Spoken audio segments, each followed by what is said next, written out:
Usapan po natin ito kung nakakabahalang away po ngayon sa pagitan po ng mga kilalang personalidad po mga kabida na mga Duterte supporters parang mas tumindi yung tension po ngayon mga kabida at may mga nababasa po ako na baka daw in the coming days pag hindi po ito maagapan baka magkakaroon po ng self-destruction, mga kabida. Kasi marami hong nakapansin po, na nagkakaroon na po ng factions, ito hong mga Duterte supporters po.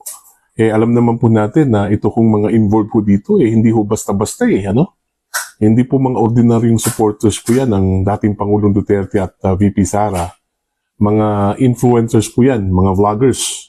Since meron pong malaking mass base po itong mga vloggers na ito, may mga kanya-kanyang mga followers. Syempre naman, yung mga followers po nila, kanya-kanyang kampihan po yan, mga kabida. Actually, nag-ugat po ito sa naging expose po ni Miss Maharlika po mga kabida patungkol po doon ho sa isang dating empleyado daw ni FPRRD na sinasabi hong nagkaroon po siya ng romantic relationship, hanggang umabot po dun sa punto na napektuhan ito kong pamilya daw ni Digong, mga kabida. At latest po, yung statement po ni Miss Kitty Duterte na siyang nagbigay daan po para ho magkampi-kampihan po ito kong mga nag-uumpugang grupo, mga kabida. Grupo po ni Maharlika, grupo po ni Miss Joey Cruz at Teo Moreno, Okay? Actually, nakakabahala na po ito, mga kabida, sa totoo lang po, Kasi, baka ito na po yung sinasabi ho na isa sa mga goals ng detractors po ng mga Duterte is buwagin ito hong mga supporters, okay, mga kabida. Kasi alam naman po ng mga kalaban po ni Digong na yung bloodline ng mga Dutertes, ito hong DDS po, mga kabida. Eto, babasahin ko lang po itong post po ni Optic Politics. Medyo nakaka-intriga din po itong kanya pong post mga kabida, Ang sabi po niya dito, someone is orchestrating to divide the Duterte supporters into several factions para magkagulo at magmukhang mahina. Meron bang aabangan na pangyayari? Nakakatawa na kayo at madali na lang kayong lipulin. Ayun, ito yung unang post po ni Optic Politics, Yung pangalawang post po niya, ito po. Remember the leak memo ng Lakas CMD ni Tamba na isa doon ay planong guluhin hanggang mabuwag ang mga Duterte supporters? Klarong meron ng nababayaran, tumanggap ng pera, traitor, kung sino-sino man sila, malalaman din yan sa huli, na huli na rin ang lahat. Sa mga Duterte, mag-ingat sa mga traidor at mga at nag-take advantage sa sitwasyon. Good luck. So, yun po. Actually, na-remember ko din yung leak memo na yun. At nabasa ko din yung isa sa mga goals po nila doon is guluhin itong Duterte supporters para mag-away-away po, at hanggang mabuwag talaga, Ito na kaya yung sinabi po, ng naturang leak memo na yan.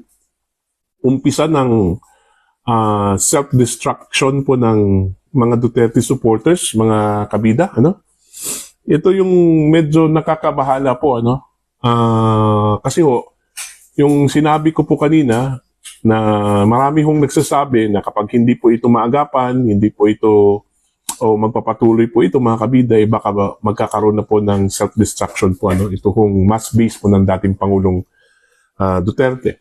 Remember, kumbaga sa movie pa po, nasa climax na po, ito hong pakikibaka po ng mga supporters po ng mga Duterte mga kabida. Considering yung inaabangan ho natin, yung inaasahan ho natin na lalabas ito kung si Digong, mula sa kanyang detention cell, malapit na po sana, mga kabida. Kaso lang, nangyayari po itong gulo, itong tension na ito. Which is, do you think sa palagay ni dating Pangulong Duterte, matutuwa ho siya dito, ano? Parang hindi ata, ano, mga kabida. Kasi ho, hindi po inaasahan po ng dating Pangulo na paglabas po niya ay magkawatak-watak na po yung kanya hong mga taga-suporta. At saka pangalawa, may isang goal pa po, ano? Ang mga Duterte po mga bida at maging mga supporters po. Ito hong 2028 presidential elections. Malaking bagay po yan kung intact at saka united yung mga supporters po ng dating Pangulo at ni VP Sara, mga kabida, no? Eto, magbasa lang po tayo ng mga reactions. Okay, ang dami hong nag-react ko dito sa post po ni Optic Politics, okay? Dito muna tayo sa someone is orchestrating, ano? Meron pong 366 reactions, 53 comments, and 10 shares. Ang sabi po dito mga kabida, no? Ayaw ko nalang umalis. Ayaw kasi nilang umalis sa pwesto dahil alam nila pag wala na sila sa kapangyarihan, sa imburnal sila pupulutin ang kakapal ng mga mukha. Ito po. Very obvious naman eh. Kaso yung iba kasi mga epal gusto sila magaling. Napapaisip ko tuloy kung supporter ba talaga sila para sa ipinaglaban ng mga Duterte o kita lang sa vlogging. Yes, ito yung sinasabi ni Dilawang Llamas sa mga interview niya na sa mga supporters titira ng ma-divide sila. Nasa playbook nila yung may hinang nilalang na mabilis maniwala tapos ang lalakas pang magmura nung iba. Okay? Ito po. Sabi nga maging mag-observe at mag-isip, gamitin ng utak sa mga taong gumagamit ng leverage, ipagyabang sa mga tao, mga private photos nila ang mapanira. Ayan. Dito ho tayo sa post ni Optic Politics, ano? Patungkol ho mga kabida, doon po sa leak memo, ano? Meron pong 1,400 reactions and then 255 comments, 86 shares, ano? Ang sabi po dito, kahit sino pa yang mga vloggers na nagsasabi ng kung ano, basta ako, solid Duterte ako. Nadala na ako kay Thinking Pinoy, ano? Give me hints sino double agent ng ma-unfollow. Ayan. Meron kasing nabanggit silang double agent, ano? Ibig sabihin po dun is parang Duterte supporters kuno at the same time nasa kalaban, nasa kampo ng kalaban, ano? Parang ano ba? Parang divide and rule, ano? Parang yun yung target doon ho, mga kabida, no? Okay? Madami talagang nababayaran kaya nagkaluko-luko na ang bansa. Mas ginugusto nila ang pera na panandaliang paggastos kaysa prinsipyo at kinabukasan nila. Sa mga nangyayari kasi ngayon, nagbabago din ang kaugalian ng mga tao, lalo na ang mga kabataan. Ayan. Parang ang tao yan ay isang babae. Hindi ko na lang babasahin kasi may pangalan kasi, ano? The Bible states, there is nothing concealed that will not be brought to light. Totoo ang sabi ng psychic, may traidoran.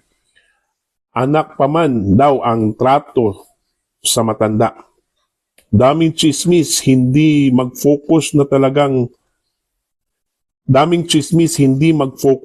sa talagang problema. Ayan, totoo yan, ano? Mas nag-focus sila dun ho sa chismis, ano? Hindi ho sila nag-focus dun ho sa goal. Ang goal is, kailangang makalabas si Digong, ano? Mga kabida. Alright? At isang goal dito is suportahan itong si Vice President Sara Duterte sa kanyang bid sa 2028 presidential elections. At dito ho sa nangyayaring ito mga kabida, do you think ang natutuwa ho dito mga supporters po ng dating Pangulo o si dating Pangulo o di kaya si Vice President Sara Duterte? Hindi. Ang natutuwa ho dito yung mga detractors po, mga kalaban po ng mga Duterte, ano?